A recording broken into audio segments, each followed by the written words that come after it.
Hello दोस्तों, अगर आप एक्सिस बैंक पे अपना एक न्यू सेविंग्स अकाउंट ओपन करवाने की सोच रहे हो तो बेसिकली आज मैं लेकर के आया हूं एक्सिस बैंक के एक बेस्ट सेविंग्स अकाउंट के बारे में, जो कि एक्सिस बैंक ने 15 फरवरी 2025 को लॉन्च किया है।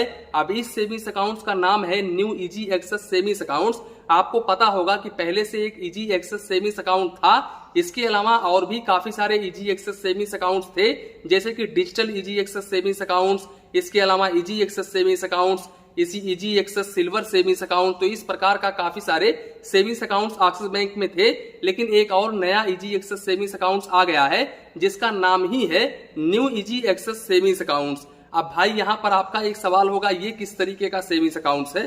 तो देखो, ये काफी शानदार सेविंग्स अकाउंट्स है पुराने वाले इजी एक्सेस सेविंग्स अकाउंट से। तो अगर आप यहाँ पर अपना सेविंग्स अकाउंट ओपन करवाने के लिए जा रहे हो, रेगुलर सेविंग्स अकाउंट ओपन करवाने के लिए जा रहे हो, तो ब्रांच में जब आप जाते हो ना, तो वहां के कर्मचारी से सीधे आप बोलो कि मुझे new easy access savings account open करवाना है। भाई इस सेविंग्स अकाउंट्स के ऊपर ना आप किसी भी लोकेशंस पर अपना अकाउंट ओपन करवाते हो, जैसे कि आपका चाहे तो रूरल हो, चाहे तो आपका सेमी अर्बन हो, चाहे तो अर्बन हो या फिर मेट्रो सिटीज हो। यहाँ पर आप स्क्रीन पर देख पा रहे होंगे। तो भाई आप किसी भी लोकेशंस पर इस अकाउंट्स को ओपन करवाते हो तो यहाँ पर आपको एवरेज मंथली बैलेंस 10,000 रुपए मेंटेन करके चलना पड़ेगा और 10,000 रुपए ही अकाउंट ओपन करते समय डिपॉजिट करनी होगी। तो इस बात का आप जरूर ध्यान रखें। अब अगर आप इस मिनिमम बैलेंस को मेंटेन नहीं करते हैं तो आप जितना भी कम मिनिमम बैलेंस मेंटेन करते हैं ना, उस बैलेंस के ऊपर आपको 6% प्लस जीएसटी चार्जेस देना पड़ता है। अब या तो आप इस मिनिमम बैलेंस को मेंटेन कर लो या फिर यहाँ पर आप 50,000 रुपए की अपना एक एफडी करवा लो। अगर आप 50,000 रुपए की एफडी करवा लेते हो तो आपको ये मिनिमम बैलेंस बिल्कुल भी मेंटेन करने की जरूरत नहीं है। इसके अलावा भाई यहाँ पर मैं आप लोगों को बता दूं, इस अकाउंट्स के ऊपर आप दो प्रकार का डेबिट कार्ड ले सकते हो। एक सिक्योर डेबिट कार्ड, यहाँ पर आपको 300 रुपए प्लस जीएसटी इशुएंस फीस और 300 रुपए plus GST annual maintenance charges देना पड़ता है। इसके अलावा इस अकाउंट्स के ऊपर आपको 20 पेज का चेकबुक पर फाइनेंशियल ईयर बिल्कुल फ्री ऑफ कॉस्ट में देखने को मिल जाता है। इसके साथ साथ जब आप अकाउंट ओपन करवा लेते हो ना, तो भाई साहब अकाउंट जब आपका ओपन हो जाता है, अकाउंट ओपन होने के 14 दिन के अंदर अगर आप अपना अकाउंट बंद करवाते हो तो यहाँ पर आपको कोई भी चार्जेस नहीं देना पड़ता है। और वहीं पर अगर आप 14 दिन के बाद में और 1 साल के अंदर अपना सेविंग्स अकाउंट बंद करवाते हो तो यहाँ पर आपको 500 रुपए प्लस जीएसटी चार्जेस देना पड़ता है। बाकी अगर आप 1 ईयर के बाद में अकाउंट बंद करवाते हो तो यहाँ पर आपको कोई भी चार्जेस नहीं देना पड़ेगा। बाकी भाई यहाँ पर इन्होंने इस सेविंग्स अकाउंट्स के ऊपर कुछ ज्यादा मेंशन तो नहीं किया है, लेकिन यहाँ पर ऊपर से मैं आपको बता देता हूँ। देखो, यहाँ पर मंथली आप 15 ट्रांजेक्शन कर सकते हो। यहाँ पर भाई इस 15 ट्रांजेक्शन में सारे के सारे ट्रांजेक्शन काउंट होंगे। जो भी आप यहाँ पर एक्सिस बैंक के ब्रांच में जा करके ट्रांजेक्शन करोगे वो सारे के सारे ट्रांजेक्शन इसमें काउंट होंगे। अब आप चाहे तो ये ट्रांजेक्शन नॉन होम ब्रांच के जरिए करो, चाहे तो आप होम ब्रांच के जरिए करो, और यहाँ पर चाहे तो आप आरटीजीएस करो, एनईएफटी करो, कैश विड्रॉवल करो, कैश डिपॉजिट करो, यानी कि सारे के सारे ट्रांजेक्शन इस 15 ट्रांजेक्शन में काउंट होंगे। यहाँ पर भाई मंथली आप 15 ट्रांजेक्शन कर सकते हैं।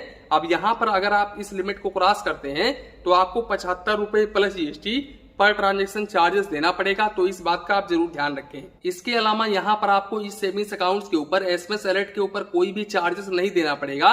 देखो, यहाँ पर बेसिकली मैं आपको रिकमेंड करूंगा कि आप यहाँ पर new easy access savings account ही ओपन करवाओ।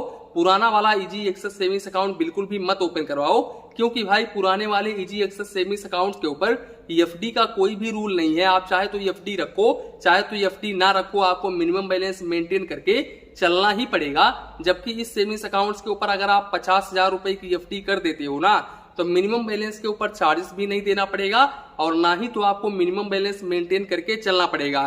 तो ये काफी अच्छी बात है एक्सिस बैंक में। इसके अलावा मैं आप लोगों को बता दूं, अगर आप एक्सिस बैंक में अपना सेविंग्स अकाउंट ओपन करते हो ना और अपना अकाउंट बैलेंस मेंटेन करते हो, काफी अच्छा खासा ट्रांजेक्शन करते हो, आपके अकाउंट में काफी अच्छा खासा बैलेंस होता है, तो यहाँ पर भाई एक्सिस बैंक 6 महीने तक अगर नोटिस करता है आपके अकाउंट पर कि आपके अकाउंट पर भाई बैलेंस अच्छा खासा है, आपने एफडी भी कर रखा है, तो यहाँ पर भाई एक्सिस बैंक आपको प्री अप्रूव्ड क्रेडिट कार्ड भी ऑफर करता है।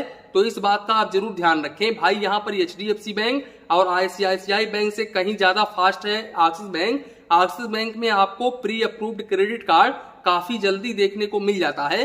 तो आप इस वजह से भी अपना सेविंग्स अकाउंट एक्सिस बैंक में ओपन करवा सकते हैं। बाकी इनके मोबाइल बैंकिंग एप्लीकेशंस के बारे में तो आपको पता ही है, एक्सिस बैंक का मोबाइल बैंकिंग एप्लीकेशंस काफी ज्यादा शानदार होता है और यहाँ पर बैंकिंग फीचर्स लगभग सारे के सारे फीचर्स आपको देखने को मिल जाते हैं। इस बैंक में भाई यूपीआई फेल्ड होने के चांसेस काफी कम होते हैं। इसके अलावा आप कोई भी ट्रांजेक्शंस ऑनलाइन करते हो ना, तो यहाँ पर भी आपका ट्रांजेक्शंस काफी कम ही फेल्ड होता है। ज्यादातर केसों में यहाँ पर ट्रांजेक्शंस फेल्ड ही नहीं होता है।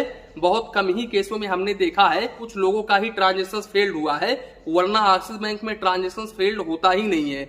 बस यहाँ पर यही है कि एक्सिस बैंक थोड़ा सा ज्यादा चार्जेस करता है, बाकी सभी बैंकों के जैसा ही ये चार्जेस करता है। आपको बैलेंस मेंटेन करके रखना है, अगर आप बैलेंस मेंटेन करेंगे तो आपको इतना चार्जेस नहीं देना पड़ेगा। तो कुल मिलाकर के यही था वीडियो, यहीं पर वीडियो को समाप्त करते हैं। वीडियो पसंद आया हो तो प्लीज वीडियो को एक लाइक करिए और अपने चैनल फाइनेंस बैंकिंग को सब्सक्राइब करिए। मन में कुछ डाउट हो, कंफ्यूजन हो तो प्लीज कमेंट करिए। धन्यवाद, मिलते हैं नेक्स्ट वीडियो में।